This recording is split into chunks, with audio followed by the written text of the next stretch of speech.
Ցեցի ձեր ներկայացումը ունեմ մի քանի դիտարկում հարցեր։ Նախ առաջին ընդհանուր ես ճիշտն ասած ակնկալում էի, որ դուք որպես էկոնոմիկայի նախարարություն մեր երկրի մակրոտնտեսական միջավայրից էլ պիտի գնահատումներ անեք, առնվազն 2024 թվականը դեռ շարունակվում էր արտաքին դրական գործոնի տնտեսական ազդեցությունը, որի արդյունքում մենք ունեցանք բարձր աճ, ցավոք սրտի դրա այդ գործոնը թուլանում է եւ մենք այս տարվա արդեն առաջի կիսամյակում մակրոտնտեսական միջավայրում ունենք առնվազն այսպես զսպող կամ որոշակի վատացող միտում, խոսքը վերաբերում է թե արտահանմանը, թե ներդրումներին, թե տնտեսական աճին ու ակտիվությանը, այստեղ կարևոր կլներ գնահատականը, որովհետև միջավայրը որոշակի արտաքին ազդակներով փոխվում է, շատ տեղին կլներ, թե էկոնոմիկայի նախարարությունը ինչպես է պատկերացնում այդ փոփոխություններին հակազդելու ուրեմն իր գործիքակազմը։ Սա մեկ, որ կարծում եմ անհրաժեշտ է լրացնել։ Երկրորդը վերաբերում է նորից ձեր ներկայացման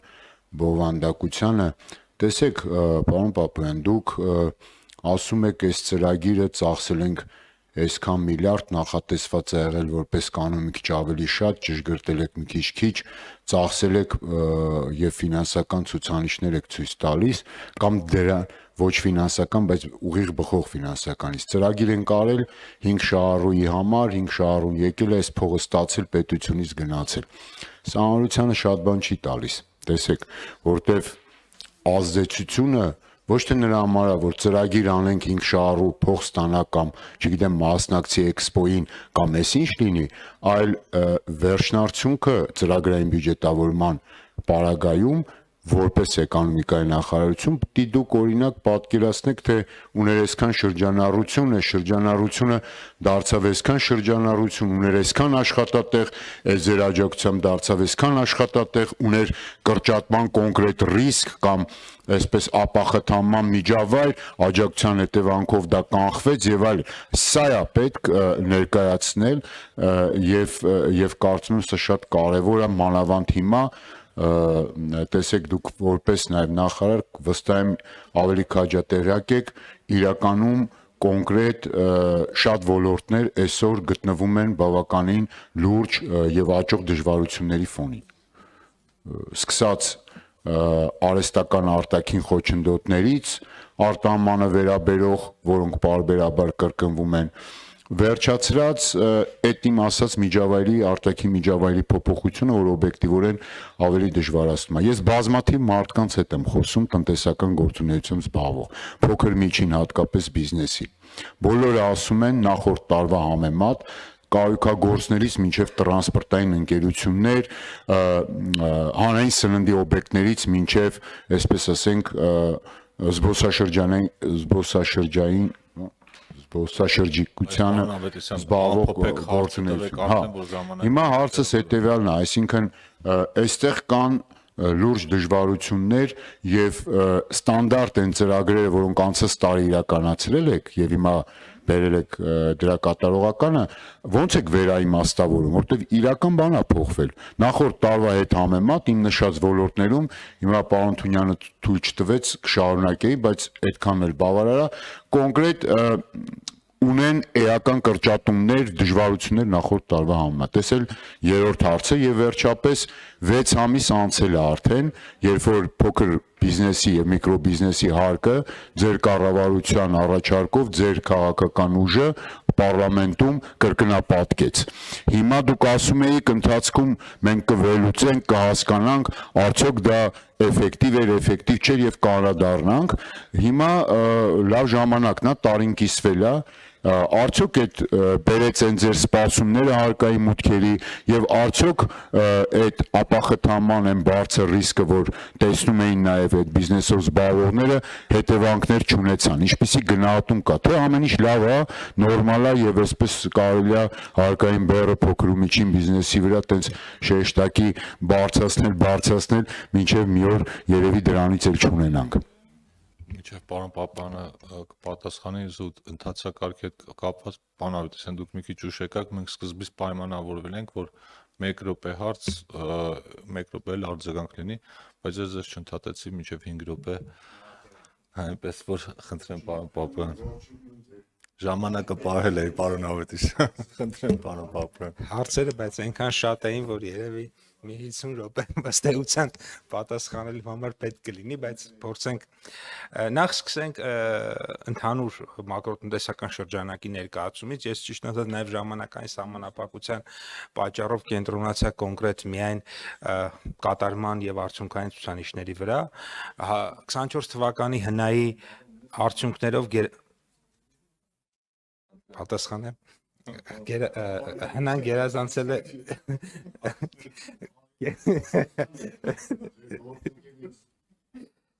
հնան գերազանցել է 10 տրիլիոն դրամ առաջին անգամ եւ մենք ինչպես գիտեք 5.95 համարյա այդքան տոկոս աճ նշեմ որ մեկ շնչին ընկնող հնան 2024 թվականի արդյունքներով կազմել է ավելի քան $8500, այնինչ 23-ի արդյունքները $8100-ից մի փոքր ավել էր։ Ճյուղերի ավելացված արժեքը ներկայացնեմ, քանի որ դուք մակրոտնտեսական շրջանակը մի փոքր ուզեցաք ներկայացնեմ, ուրեմն արդյունաբերությունը 3.1%-ով է աճել, գյուղատնտեսությունը 1%-ով, ծառայությունները 5%-ով, առևտուրը 16.8%-ով, իսկ շինարարությունը 13.5%-ով։ Հնայի կառուցվածքը, եթե դիտարկենք, սա շատ կարևոր ցուցանիշ է իմ կարծիքով, օրինակ 18-ը համեմատենք 24-ի հետ, 18 թվականին արդյունաբերությունը 39.2% էր, արդեն 24-ին 45.2%, ուրեմն հաջորդը ներկայացնեմ օրինակ գյուղատնտեսության ծավալը, ինքը 13.9% էր 18-ին, արդեն 24-ին 7-ին է, այստեղ թվում է թե կրճատում կա իրականում, տնտեսության մյուս ճյուղերն են ավելի արագ աճել, այստեղ պետք է դա ֆիքսենք, քան գյուղատնտեսությունը եւ գյուղատնտեսության մասնաբաժինը փոքրացել է եւ ես կարծում եմ, որ այն տեսլականը, որ մենք ունենք ապագայի հետ կապված, դա ինտենսիվ տոխմային տնտեսություն, որը մոտավորապես հենց այսքան մասնաբաժին պետք է իմ կարծիքով ունենա, ոչ ավել, որովհետեւ թվայնացման, տնտեսական զարգացումների եւ այլնի համատեքստում կարծում եմ, որ այդտեղ կարևոր դերակատարումներ պետք է լինի։ Շինարարությունը 6.6-ից 7.1% ենք մեծացել, ծառայությունների ծավալը 18.2-ից ուրեմն ես ներողություն եմ խնդրում, արդյունաբերությունը 18.2-ից դարձել է 16.2 եւ ծառայությունների ծավալը ծառայությունների եւ արդյունաբերության թվերը սխալ ասացի, ուրեմն ծառայությունների ծավալը 39.2-ից 45.2% է դարձել։ Արտաքին առևտրաշրջանառությունն է կտրուկ ավելացել, բայց նախորդի վեթ հարցերը հնչեցին, այստեղ ամենահետաքրքիրը որն է, ես ուզում եմ նշել, արտաքին առևտրաշրջանառությունը, օրինակ արտահանումը, այսպես նայում ենք 57% նվազել է այս տարի, այս առաջին 4-5 ամսում նախորդ տարվա նկատմամբ, բայց տնտեսությունը 5.2% աճել է։ Սա ինչ է նշանակում։ Սա այն է, ինչը ես ամբողջ անցած տարի ասում էի։ Ասում էի, երբ որ ասում եք 57% աճել է, 60%, դուք ասում եք տնտեսությունը, որ մի ուրախացեք, որովհետև տնտեսությունը աճում է այն պատճառով, որ ոսկին վերահարտահանում է, ես ասում էի, այդ ոսկու վերահարտահանումից ըստ էության մեր տնտեսությունը ոչ էական օգուտներ ունի եւ դրա կրճատումից էլ էական վնասներ չի ունենա։ Հիմա տեսեք, 60-70% նվազել է այդ գործը։ Մի քանի մարդ, որոնք որ տենց ինչ որ գումարներ էին աշխատում այդ process-ի մեջ, այո, իրանք չեն աշխատում, բայց մեծ հաշվով դա մեր տնտեսության մեջ այդ մեծ թվերը, որ ասենք 4 միլիարդ, 2 միլիարդ, 3 միլիարդ, դրանք մեր տնտեսության համար հանրային բարիքի տեսանկյունից նաև որևէ ընդգրկում, այդպես ասած, մեծ չունեին եւ դա է պատճառը, որ իրանց եւ այդ կտրուկ ավելացումը մեր համար որևէ մեծ արժեքային բան չէր ստեղծել եւ այդ կտրուկ պակասումը չի ստեղծել եւ սա հենց այդ դա եմ ասում, այսինքն այդ ոնց եղավ, ինչ որ մի բան այդքան նվազում է 50 քանի տոկոս, բայց տնտեսությունը շարունակում է աճել օրինակ 5.2%-ով, որովհետեւ ինքը հնայի մեջ ըստ էության շատ քիչ արժեք ստեղծող ուրեմն հատված է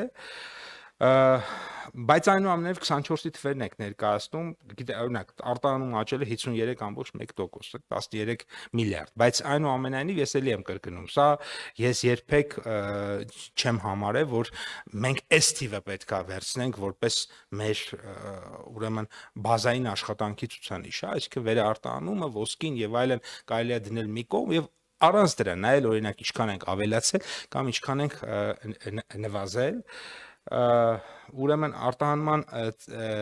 դրա համար ես առանց ոսկու եւ առանց վերարտահանման կներկայացնեմ թվերը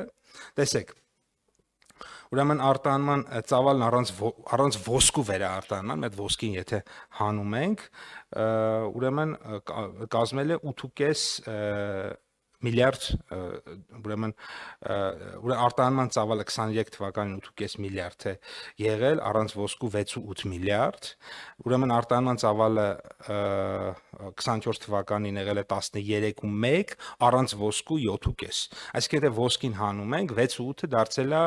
7 միլիարդ 526 միլիոն սա ես օրինակ միշտ սա եմ իմ համար աշխատանքային ցուցանիշ վերցրել, ոչ թե օրինակ 8.5-ը դարձավ 13, հպարտանայի, որ այդքան ավելացավ, հիմա էլ այդքան նվազի, որովհետև այդ ոչ ավելացումը, ոչ նվազումը մեզ համար ցավոք սրտի թե բարեբախտաբար շատ մեծ էֆեկտներ այդ տեսանկյունից չի ունեցել ներմուծման ծավալները նույն տրամաբանությամբ նշեմ 24 թվականին ուրեմն 17 միլիարդից մի փոքր ավել ներմուծել ենք առանց ոսկու 11.1 միլիարդից մի փոքր ավել աշխատատեղերի թիվը դե գիտեք ըստ էության պատմական ռեկորդներ ենք արձանագրում եւ սա այո եւ սա փաստ է արդեն եւ այդ պատմական ռեկորդների մասին չխոսենք որովհետեւ դրանք ըստ էության անընդհատ ամեն հաջորդ ամիս նոր թվեր ենք ունենում խոսեմ ինձ թվում է կարևոր թեմա է, եթե նայենք ձեր հարցի համատեքստում, օրինակ միջազգային տնտեսական վարկանիշներում մենք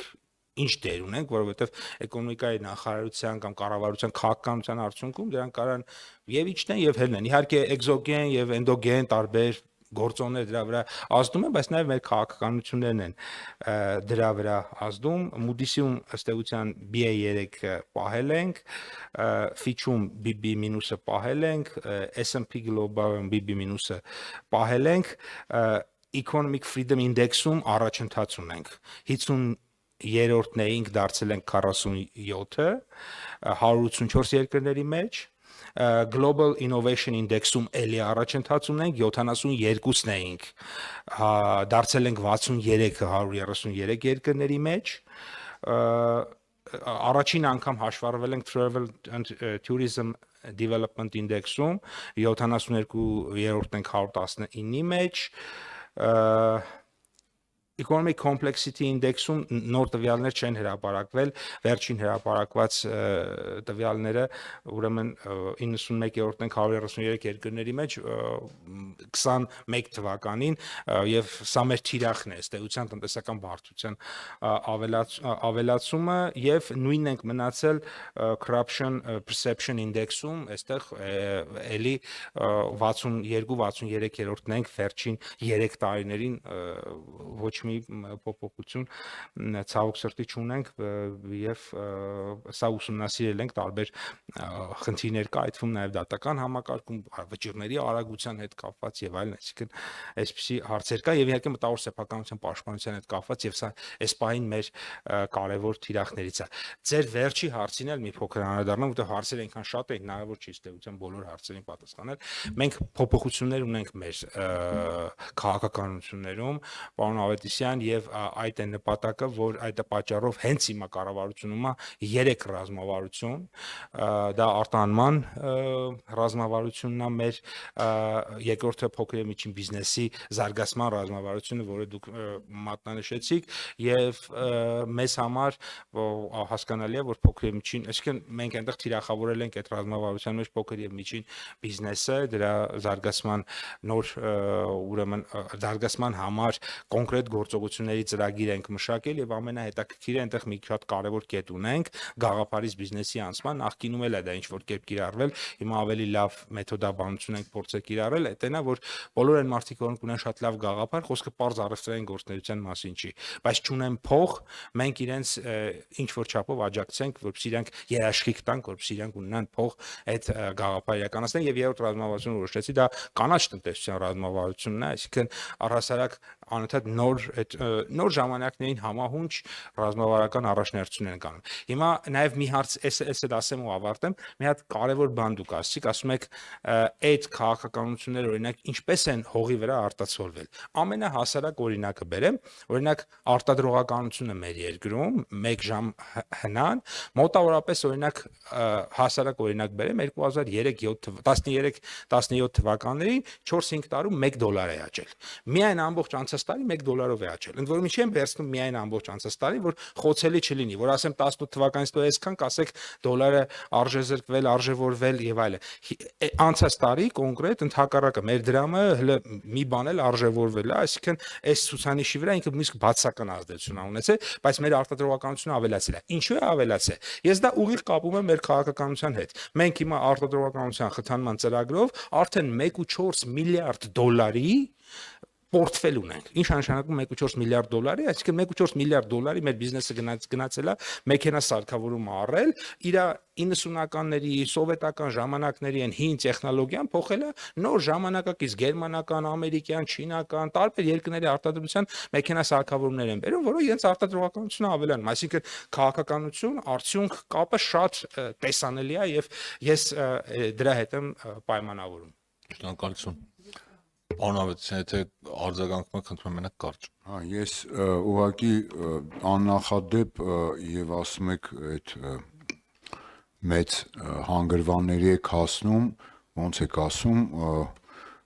աննախադեպ ցուցանիշներ եւ այլն, բայց կառուցվածքից եք խոսում, սա անկերպով պարոն Պապոյան, չանդրադարձակ, որ ձեր իշխանության օրոք նման մի աննախադեպ ցուցանիշ է կա, մեկ երկրից մեր արտաքին տնտեսական կախվածությունը դեր իշխանության օրոք ամեն տարին նախորդի հետ կապված այս վերջին փուլում շեշտակի աճում է։ Դա ակնհայտ փաստ է, ինչը լավ չի։ Լավ է որ առևտուր անենք ցանկացած երկրի հետ, բայց վատ է որ կախվածությունը մեկ երկրից ցանկացած պարագայում ոչ թե դիվերսիֆիկացվում, այլ մեծանում է։ Եվ հաջորդ կարևոր խնդիրը, որ նորից չանդրադարձակ, ես հենց դրա համար էի ուզում, որ մենք գանք դրան, իրական հատվածն է։ Արդյունաբերության ոլորտը ասում եք տեսակարար կշռով աճել է, բայց արդյունաբերության ոլորտի եթե ոսկին հանում ենք, էլի ձեր ասած, ոսկին հանում ես, վայթեմ արդյունաբերության ոլորտը նվազել է, ոչ թե աճել։ Այսինքն սա մեկ, գյուղատնտեսություն դե գիտեք, ինձնից լավ ազատ անկման մեջ է ըստ էության։ Հիմա սա եւս կարևոր ցուցանիշ է։ Եվ սրանք է, որ պետք է վերաիմաստավորեն ձեր ծրագրերը եւ առաջնահերթություն լինեն եւ ամենավերջում ասում եք թիրախավորում ենք փոքր ու միջին բիզնեսը, հուսամ դրական չէ, իմաստով եք թիրախավորում, ոչ թե վերացնելու տեսանկյունից, հուսամ չեք վերացնելու, որտեվ թիրախավորել եք, հարկը բարձրացրել եք։ Մարդիկ բողոքում են, նորից ոնց որ հարկը, հիմա էս է հարցը, էլի ինչ եղավ այդ 6 ամիս անցավ, նորմալ էր այդ կրկնապատկումը հարկային բեռի, թե ասենք վերադառնալու եք եւ ինչ որ ձևով, թե չէ ռազմավարություններ, մարտավարություններ, գլոբալ ինդեքսներ, միջազգային հարթակներ, այս մարդը կոնկրետ հիմա աշխատում է, վճարում է կրկնակի արկ, ունի բարդություններ, որտեղ անցած տարվա նկատմամբ շրջանառություն է կրճատվել։ Այդ մարդուն ես կարամ ասենք, եթե հարմար լինի ձեզ, ուղարկեմ մի քանի հոգու գա, ընդունեք, լսեք իրենց, գուցե ավելի լավ բացատրեն, քան ես։ Պարոն Ավետիսյան, ինձ թվում է լավ մեթոդ չի ոլորտում, որտեղ ասենք տասնյակ հազարավոր մարդիկ են աշխատում, դուք մի քանի հոգի ուղարկեք, ես էլ ասենք օրինակ մի քանի տասնյակ հոգի ուղարկեմ հակառակը։ Դա լավ մեթոդ չի։ Եկեք այլ մեթոդաբանություն օգտագործենք, իսկ մեթոդաբանությունը հետեւյալն է, որ նոր առաջարկված մեխանիզմով, եթե մարդը աշխատում է թղթով, այսինքն օրինական, իր հարկերը նվազում են։ Օրինակ, ասենք տարածքի վարձակալության գինը նախկինում հնարավոր չէր հաշվանցել։ Հիմա հաշվանցվում է։ Վարձատրության թիվը աշխատողների հնարավոր չէր հաշվանցել։ Հիմա հաշվանցում, այսինքն մարդկանց համար հարկերը կրճատելու հնարավորություններ է։ Հիմա ձեր ասած դեպքը, երբ որ ասում եք կրկնապատկվել է, այդ նշանակում է այդ մարդը տարածքի վարձակալությունը 100% ստվերում էր։ Աշխատողները 100% ստվերում էին։ Ոչ մի թուղթ չկա ապրանքների ձեռքբերման։ Այդպես ոնց կլինի ախր։ Այսինքն